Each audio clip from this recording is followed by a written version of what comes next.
ሰላም ጤና ይስጥልን ክቡራትና ክቡራን ተመልካቾቻችን ዛሬ ስለ ጤናው ጉዳይ ልናነሳ እንግዶችን ከመከላከያ ጤና ዋና መምሪያ ጋብዘናል። እንግዶቻችን ሻለቃ ሞገስ ነጋሽ በመከላከያ ጤና ዋና መምሪያ የበሽታ መከላከልና ጤና ማበልጸግ አድቮኬሲ ኦፊሰር፣ ሻለቃ አለማየሁ አበበ የማህበረሰብ ጤና ስፔሻሊስት ናቸው። እንግዲህ ከእንግዶቻችን ጋር በተለይም በቅርቡ በሀገራችን በደቡብ ኢትዮጵያ ክልል በጂንካ ከተማ በተከሰተው ስለ ማርበርግ ቫይረስ ምንነት፣ ስለ መከላከያ መንገዶች እንዲሁም ተያያዥ ጉዳዮችን እያነሳን አብረን የጋራ ቆይታ እናደርጋለን። ዝግጅቱን በመምራት እኔ ውብሸት አንበሴ ነኝ። መልካም ቆይታ።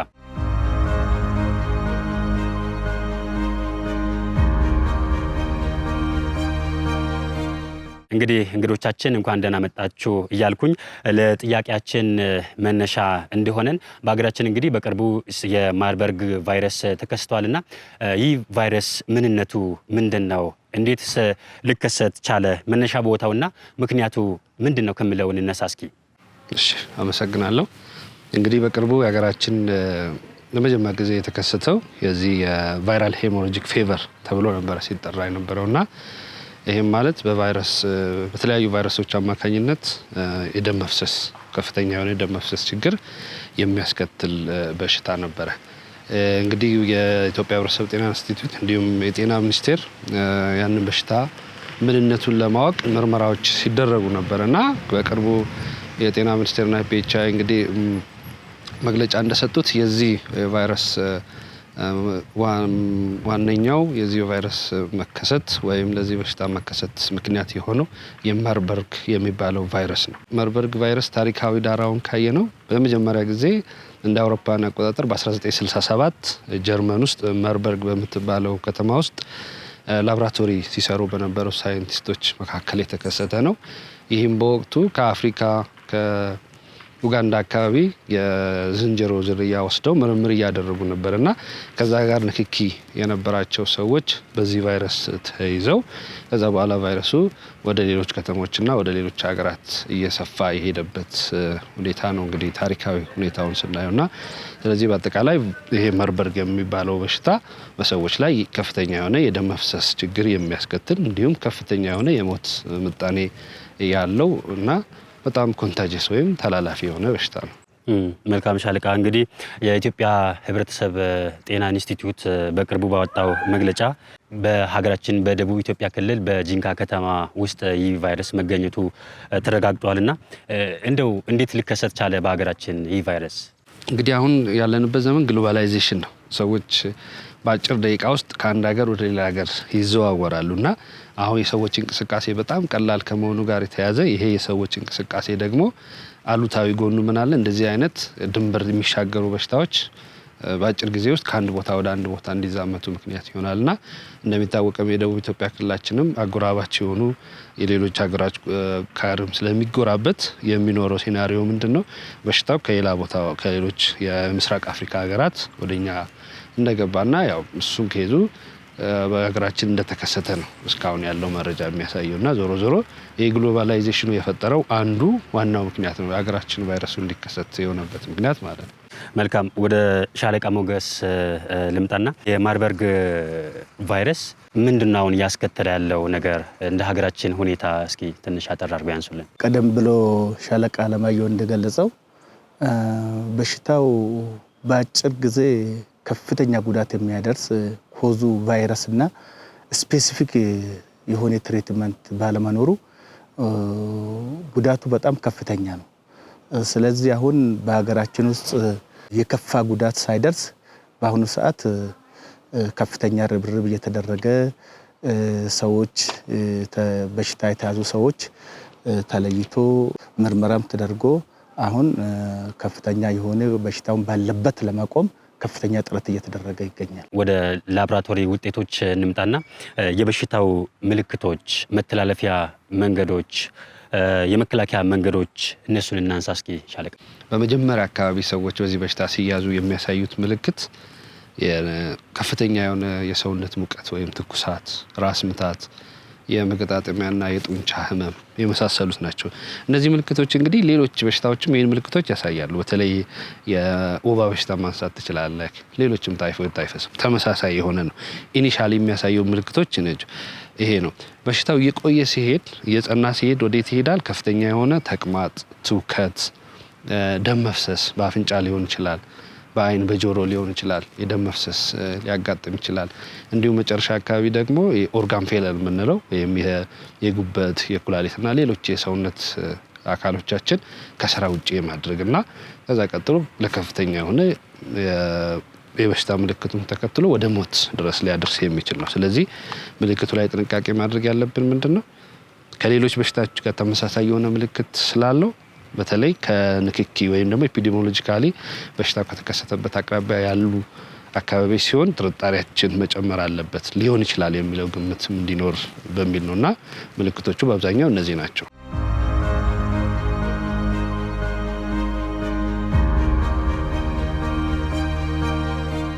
መተላለፊያ መንገዱ በዋነኛነት በንክኪ ነው።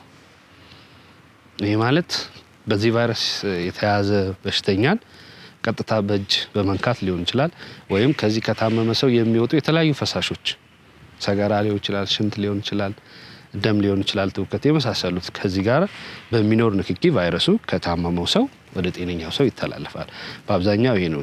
ከዚህ ጋር ተያይዞ ደግሞ ሌላው ምንድነው? እነዚህ በዚህ ቫይረስ ተይዘው የሞቱ ሰዎች ካሉ አስክሬንም በአግባቡ ካለመያዝ ጋር አላስፈላጊ የሆነ ንክኪ ሲኖር በሽታው ከሰዎች ወደ ሰዎች ይተላለፋልና በዋነኛነት በእነዚህ ነው።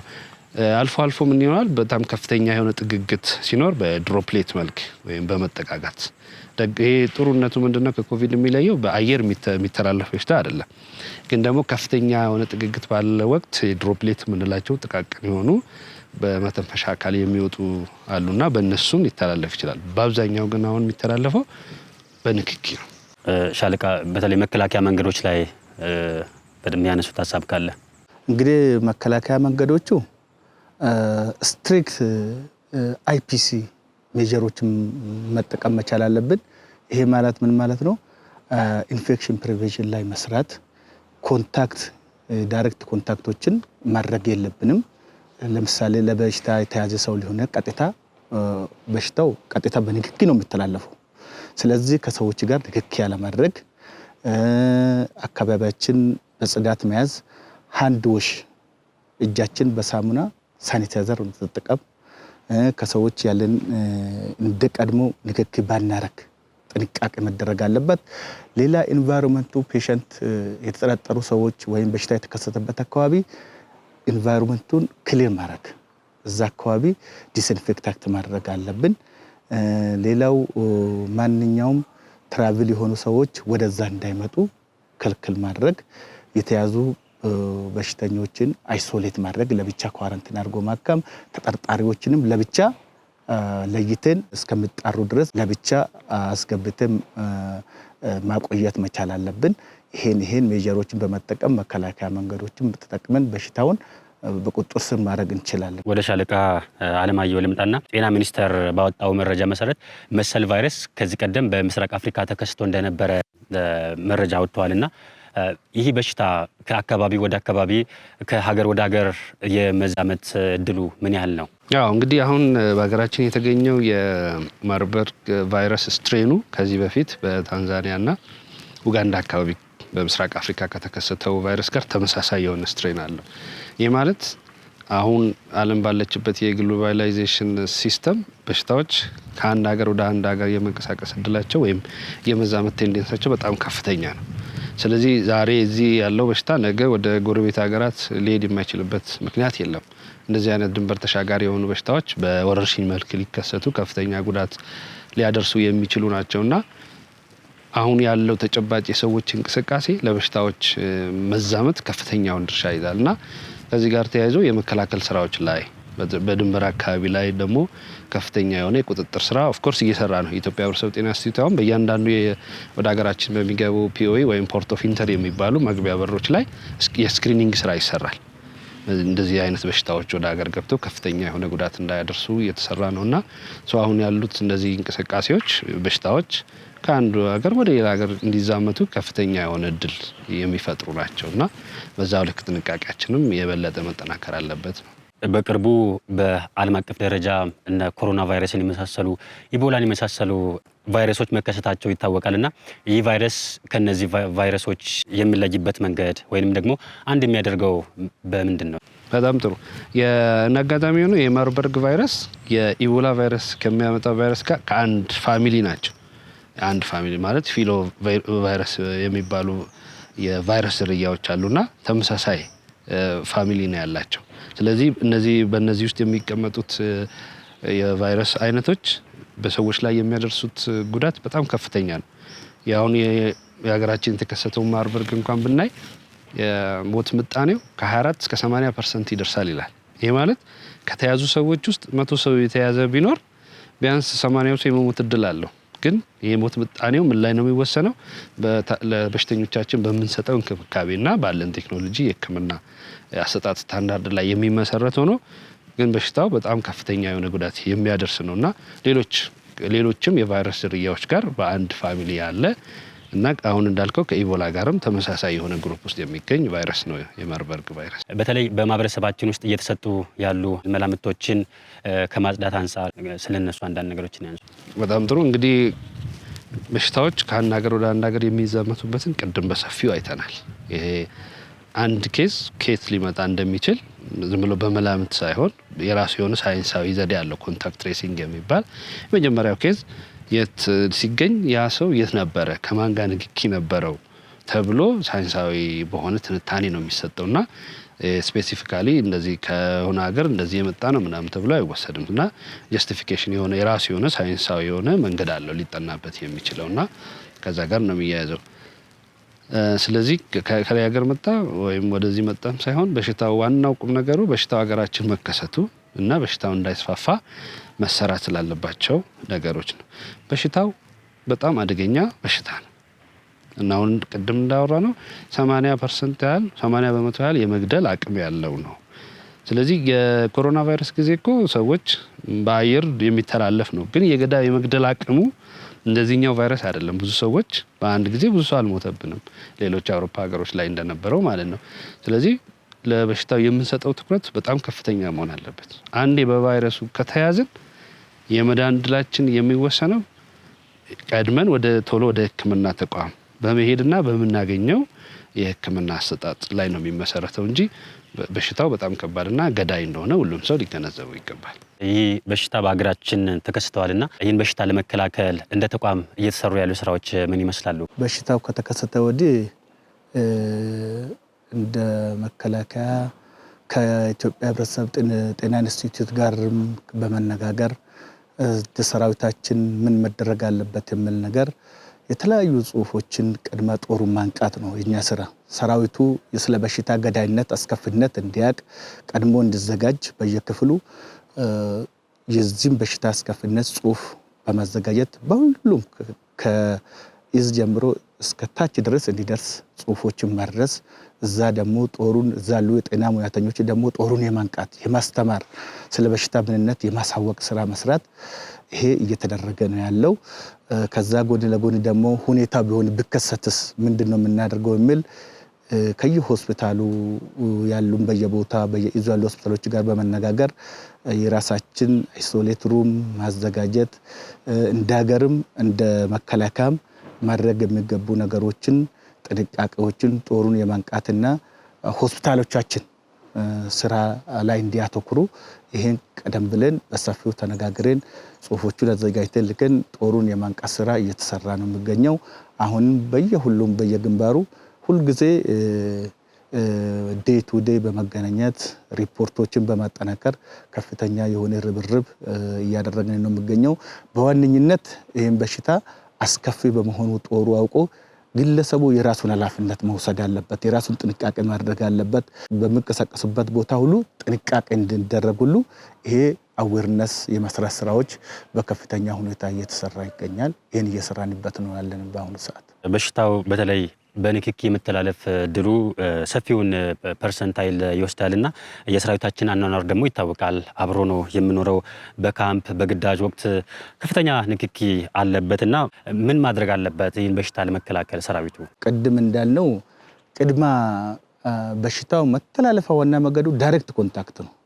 ስለዚህ አይፒሲ ሜዠሮችን አጠንክረን እዛ ላይ ጦሩን የማንቃት ስራና በየደረጃ ያሉ የጤና ሙያተኞች ይሄን የሃንድ ሃይጂን ንጽህና፣ የግል ንጽህና፣ የአካባቢ ንጽህና ይሄን ተያያዥ ነገሮች በተለይ ዋና የዚህ በሽታ መንስኤው የሌሊት ወፍ ተብሎ ነው የምትጠረጠረው። ሪዘርቨር በሽታውን ቫይረሱን የምትይዘው እሷ ናት የምታሰራጨው የሚል ነገር ነው እስካሁን መላምት ያለውና እንደዚህ አይነት አስተላላፊ ነገሮችን ማጥፋት፣ አካባቢ ማጽዳት ትኩረት እንዲያደርጉ ጽዳት ላይ ትኩረት እንዲያደርጉ ጦሩን የማንቃት ስራ ከተከሰተም ደግሞ የራሳችን ቼን አለን። ታች ክሊኒክ አለ ሬጂመንት፣ ከዛ ኮር አለ፣ ከዛ ይዛለ፣ ቀጥሎም ደግሞ እኛ ሪፈራል ሆስፒታሎች አሉ። ወዲያውኑ ሪፖርት ይደረጋል። ዴይ ቱ ዴይ እያንዳንዱ ቀን ውስጥ ምን እንደተከሰተ ልክ እንደ ማላሪያ እንደምንቀበለው ሪፖርት ይሄ ደግሞ ለየት ባለ ሁኔታ ፕላትፎርም ተዘጋጅቶ እንደዚህ አይነት ምልክት ያላቸው ሰዎች ቶሎ አይስተውል ተደርጎ ወደምላኩበት ቦታ እንዲለኩ የሚል ይሄን ተነጋግረን ጦራችን አዌርነስ አድርገን ትምህርት እየሰጠን እንገኛለን። ከዚህ አንፃር ምንም ይሁን ምን ሰው ጥንቃቄ እንዲያደርግ ከተከሰተም ደግሞ በቼኑ መሰረት ሪፖርት እንዲደረግ ብለን ይሄን ተነጋግረን ሰፊ የሆነ እንቅስቃሴ እያደረግን እንገኛለን። የጥቆማ የስልክ መስመሮች ካሉ በሽታውም ከተከሰተ ደግሞ ወዴት ነው መሄድ ያለበት ማህበረሰባችን በተለይም ሰራዊታችን? ኬዙ ቢከሰት ምናልባት እንኳን ቢከሰት ለማን ሪፖርት ማድረግ እንዳለባቸው በደብዳቤ ተሰራይቷል። መጀመሪያ ማድረግ ያለበት የራሳችን የሆነ የእዝ ሰንሰለት ስላለን በደረጃ እስከታች ድረስ የጤና መዋቅሩ ስላለ እኛ ጋር ይደርሳል። መጨረሻ ላይ የሚመጣው የቅኝት ስርዓቱ ያለው ዋና መምሪያው ጋር ስለሆነ ወደዛ ይመጣል። በዛ በኩ በሽታው ሲገኝ ሪፖርት ይደርሳል። ከዛ በኋላ ምን መደረግ አለበት የሚለው ነው። አሁን ቅድም እንዳየነው በሽታው የመተላለፍ አቅሙ በጣም ከፍተኛ ነው ብለናል። ስለዚህ አንድ ኬዝ የሆነ ጫፍ ቦታ ላይ ቢከሰት ያንን ኬዝ ዝም ብለን በመኪና ወይም በሆነ የትራንስፖርት ሚስ ወደ ማዕከል ማምጣት አይደለም። በሽታው በጣም ተዛማች ነው፣ ተላላፊ ነው ካልን አንድም በሽተኛ ከአንድ ቦታ ወደ አንድ ቦታ ማጓጓዝ ማለት በሽታው የበለጠ እንዲሰራጭ እድል መፍጠር ነው። ስለዚህ ይሄ በሽታ ቢከሰት እነዚህን ታካሚዎች ለይተን ለብቻ የምናከምበት የምንንከባከብበት የለይቶ ማቆያ የሚባል ስፍራ አለ። እነዛ ያስቀምጣሉ። ከዛ በኋላ ከአመራሮች ጋር ባለን ግንኙነት መሰረት መጨረሻ ላይ ኬዙ በማዕከል ደረጃ ነው ሕክምና የሚሰጠው። የጤና ሚኒስቴርና የህብረተሰብ ጤና ኢንስቲትዩት ያዘጋጁት ስፍራ አለ። ወደዛ መጥቶ መታከም ነው ያለበት ወይስ በቅርበት ሌላ ሕክምና መስጫ ማዕከል አለ የሚለው ተጣርቶ መጨረሻ ላይ ውሳኔ የሚወሰን ይሆናል። ስለዚህ ኬዙ ከተከሰተ ባለው የጤና መዋቅር ወደ ላይ ድረስ ቶሎ በፍጥነት እንዲደርስ ወዲያው ሪፖርት የሚደረጉ በሽታዎች ውስጥ ስለሆነ ያን በማድረግ የበሽታውን ስርጭት መግታት እንችላለን። ስለዚህ ሰራዊታችን የተሰጠውን ግዳጅ በብቃት እንዲወጣ ለማስቻል መጀመሪያ ጤነኛ መሆን አለበት። ስለዚህ ጤናውን ደግሞ የሚጠብቀው መጀመሪያ በራሱ ከተከሰተ በሽታው ደግሞ እሱን የሚንከባከቡ የጤና ሙያተኞችም ተቋማትም ስርዓት ስላለን በዛ መልኩ የቁጥጥርና የመከላከል ስራውን አጠናክረን መቀጠል አለብን የሚል ሀሳብ ለመስጠት ነው።